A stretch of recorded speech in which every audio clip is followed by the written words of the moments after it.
Hello everyone, welcome to Star IQ. Star IQ के video platform पे आप सभी का बहुत बहुत स्वागत है। आज 9 अगस्त 2023 के हरियाणा करंट अफेयर इस पर्टिकुलर वीडियो में हम पढ़ने वाले हैं। आइए सेशन की शुरुआत करते हैं। आप सभी को राधे राधे। वैसे 9 अगस्त को मनाया जाता है विश्व आदिवासी दिवस, सेलिब्रेट किया जाता है। तो ये दिवस भी एक खास प्रकार का डे है। अच्छा, आपको याद होगा शायद कि हमारा भारत का एक राज्य केरल है, और केरल राज्य के अंदर आपने वायनाड डिस्ट्रिक्ट को सुना होगा। वहां पे आदिवासियों के लिए या जो ट्राइबल्स हैं उनके लिए सारे के सारे बेसिक डॉक्यूमेंट्स पूरे कर दिए गए हैं। बड़ी इंटरेस्टिंग बात है, ठीक है ना।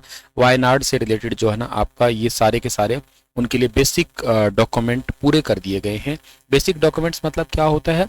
बेसिक डॉक्यूमेंट्स का मतलब है आधार कार्ड वगैरह, उनके पहचान पत्र वगैरह जो भी है ना, वो सारे कुछ पूरे कर दिए गए हैं आपके। ये पॉइंट आप लोगों को यहाँ से याद कर लेना है डियर, ठीक है ना।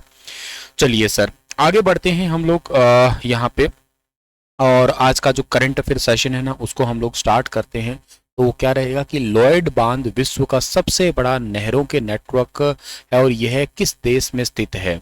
तो ये वाला बांध जो है ना आपका कहाँ पे स्थित है? तो ये वाला बांध आपका जो है ना ये पाकिस्तान में है। लॉयड बांध पाकिस्तान के सिंध प्रांत में है। इसका निर्माण ब्रिटिश राज के दौरान हुआ था। 1923 और 1932 के बीच में किया गया था। वर्तमान में इसका नाम बदलकर जो है ना वो कर दिया गया है क्या? सुक्कूर बांध रख दिया गया है, ठीक है। पाकिस्तान की राष्ट्रीय मिठाई क्या है? गुलाब जामुन है, ठीक है ना, गुलाब जामुन है। पाकिस्तान का राष्ट्रीय पेय पदार्थ क्या है? गन्ने का रस है, ठीक है ना। इसकी मुख्य नदी का नाम क्या है? मुख्य नदी भी आपको पता होनी चाहिए, सिंधु नदी है, इंडस रिवर है। वैसे सिंधु नदी की टोटल लंबाई 2880 किलोमीटर है, जिसमें से लगभग 710 के आसपास या 700 प्लस के आसपास किलोमीटर जो है ना ये यहाँ पे आपकी बहती है। कहाँ पे? इंडिया के अंदर। और बाकी किलोमीटर तो इसका जो है ना आपका पाकिस्तान में ही है। कराची के पास ये अरब सागर के अंदर जाके गिर जाती है आपकी, ठीक है। हाल ही में फेयर प्राइस शॉप के पोर्टल की शुरुआत की थी, और वो दुष्यंत चौटाला ने की थी। ऑलरेडी मैं आपको पढ़ा चुका हूं, लेकिन उसमें एक्चुअली एक अपडेट है अब आज का। वो ये है कि इसके लिए ration depot fair price shop के आवेदन की जो लास्ट डेट है ना उसको बढ़ा दिया है। अब 14 अगस्त 2023 तक जो है ना उसके लिए आप लोग रजिस्ट्रेशन करवा सकते हो। उसकी लास्ट डेट को बढ़ाया गया है, और 3224 नए राशन डिपो के लिए जो है ना वो आवेदन आमंत्रित किए गए हैं। और ration depot fair price shop के आवेदन की लास्ट डेट अब बढ़ाई गई है, 14 अगस्त 2023 तक बढ़ाई गई है। आपको याद होगा मैंने आपको बीते दिनों में करंट अफेयर पढ़ाया था। इसको 29 जुलाई को खाद्य एवं आपूर्ति विभाग के फेयर प्राइस शॉप पोर्टल की शुरुआत की थी दुष्यंत चौटाला जी के द्वारा। इसके तहत हरियाणा के लगभग 3224 नए राशन डिपो के लाइसेंस देने के लिए ऑनलाइन आवेदन आमंत्रित किए गए थे। इसके लिए लास्ट डेट पहले 7 अगस्त तक थी, अब इसको बढ़ा के 14 अगस्त तक कर दिया गया है, ठीक है ना।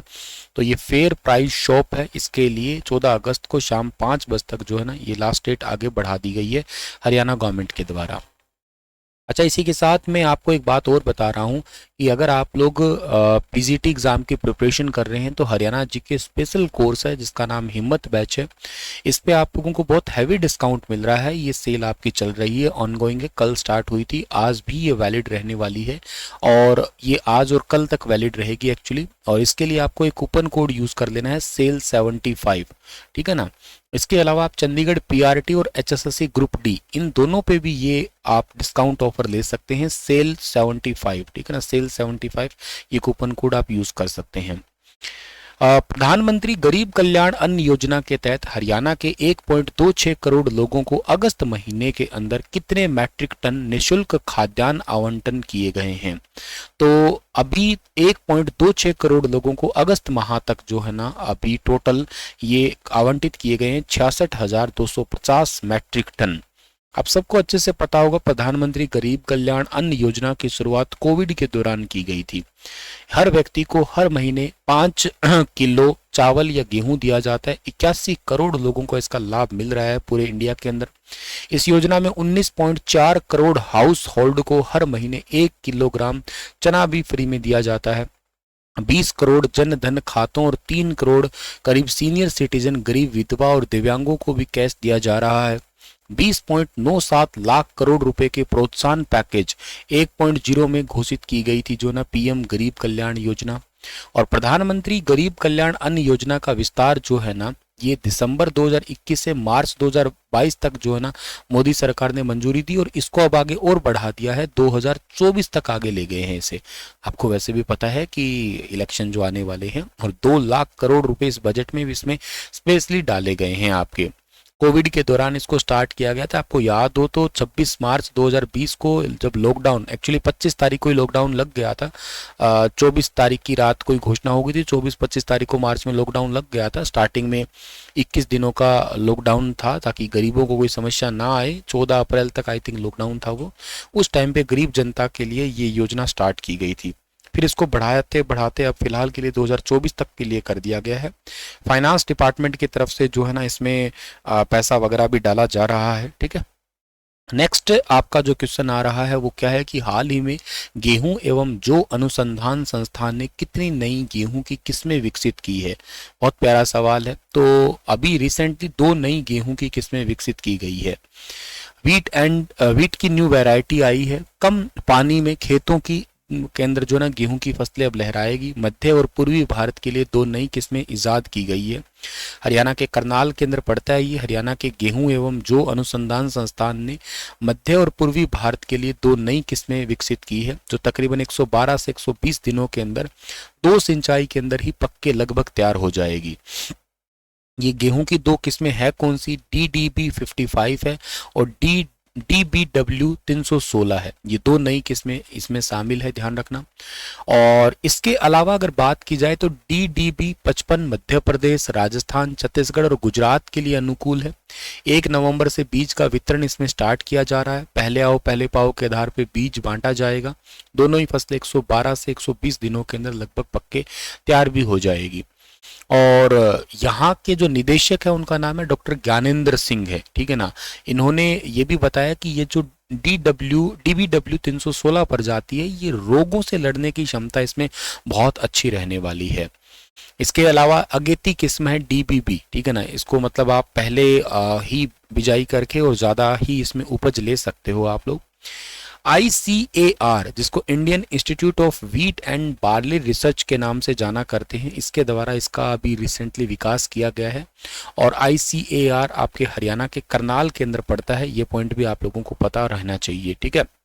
इसके ICAR जो है ना बेसिकली कब आया था अगर आपको पता हो तो 1929 के अंदर आया था, ठीक है ना, Indian council of agriculture research. तो इस पॉइंट को भी आप लोग जरूर याद कर लीजिएगा। ये एक ऐसा प्रोजेक्ट है जो कि व्हीट रिसर्च पे काम करता है। और ये 1978 एंड इन 1990 जो है ना ये आपका IARI न्यू दिल्ली के अंदर जो है ना मूव होकर फिर बाद में ये मतलब कई जगह पे मूव हुआ था और फाइनली जो है ना ये अब आपका कहाँ पे है, अब ये करनाल जिले के अंदर काम कर रहा है। फिलहाल के लिए एक्टिव ये करनाल के अंदर है ये, ठीक है। शिमला वगैरह के अंदर भी मूव हुआ था ये। चंद्रयान 3 में हरियाणा के किस जिले की कंपनी थर्मोकैब से केबल का इस्तेमाल किया गया है? तो थर्मोकैब से केबल का इस्तेमाल किया गया। ये थर्मोकैब्स कंपनी हरियाणा के रेवाड़ी जिले की है। अभी 14 जुलाई को चंद्रयान 3 लॉन्च किया गया था और उसमें जो अधिकांश केबल है वो सारी रेवाड़ी की कंपनी थर्मोकैब से ली गई है। हाई क्वालिटी की केबल है, चंद्रयान 3 के अंदर जो है ना लगाई गई है। ये थर्मोकैब्स कंपनी की है, ध्यान रखिएगा आप लोग। तो डेटा व जो बेसिक डेटा केबल्स है ना वो सारी की सारी यहाँ से लगाई है। तकरीबन 20 किलोमीटर लंबी केबल जो है ना थर्मोकैब से ही पहुंची है आपकी। काफ़ी बड़ी केबल है कहिएगा। वैसे इससे पहले इसरो स्विट्जरलैंड जैसी जगहों से केबल जो है ना मंगवाया करता था, जो बहुत महंगी पड़ती थी। लेकिन 2012 में सोनी ने इसरो से संपर्क साधा और हरियाणा के रेवाड़ी में बनी केबल का यूज होने लग गया है। अब ये पूरे भारत में यहाँ की केबल जो है ना जा रही है थर्मोकैब्स की। और इसके अलावा एक और बहुत इंपॉर्टेंट क्वेश्चन है आपका यहाँ पे कि एक आपकी कंपनी जिसको आप लोग यूं समझ के चलिएगा कि नट बोल्ट कंपनी है एक, जो नट बोल्ट है चंद्रयान 3 में वो हरियाणा के कौन से जिले से यूज हुए हैं? तो नट बोल्ट हरियाणा के जो है ना वो रोहतक से यूज हुए हैं, याद रखिएगा। यानी कि ऑप्शन नंबर बी इस सवाल का ठीक है। इस कंपनी का नाम आप लोगों ने हो सकता है मुझसे कई बार पढ़ा होगा। एरो फास्टनर कंपनी है। इसके नट बोल्ट बल्कि नासा तक जा रहे हैं आपके। Arrow fastener private limited company है। यहाँ के जो मैनेजिंग डायरेक्टर है रोहतक के 40 वर्षीय मैनेजिंग डायरेक्टर जसमेर लाठर, ठीक है ना। मतलब ये कंपनी रोहतक के अंदर है और यहाँ के मैनेजिंग डायरेक्टर जो है ना जसमेर लाठर, वैसे ये खुद तो जींद जिले के हैं जसमेर लाठर तो, और ये कई सालों से इसरो और डीआरडीओ के लिए नट बोल्ट तैयार कर रहे हैं। नासा और अमेरिकन आर्मी के लिए भी नट बोल्ट की सप्लाई एरो फास्टनर से ही की गई है। ये बहुत गजब की कंपनी है ये आपकी एरो फास्टनर कंपनी, जो कि नट बोल्ट या फिर रॉ मटेरियल के लिए काम किया करती है इन डिफेंस कंपनियों के अंदर। जसमेर लाठर वैसे मूल रूप से हरियाणा के जींद के करसोला गांव के रहने वाले हैं ये। अच्छा, ये तो चलो बात गजब की है ही है, लेकिन Arrow fastener company Jasmer Lathar, ये कंपनी का और व्यू आपको दिख ही रहा होगा, एक फैक्ट्री का कह सकते हो आप लोग। अच्छा, इसमें जो नट बोल्ट होते हैं बहुत हल्के होते हैं और हल्कों के साथ साथ मजबूत भी होते हैं। 60 लाख नट बोल्ट जो है ना इसरो को चंद्रयान 3 के लिए अभी रिसेंटली अप्लाई किए गए हैं। ये ऊंचाई पर पहुंचते ही चंद्रयान में लगे नट बोल्ट हवा के दबाव के चलते खुद ही टूट के अलग हो जाएंगे। ये इनकी खास बात भी यही होगी।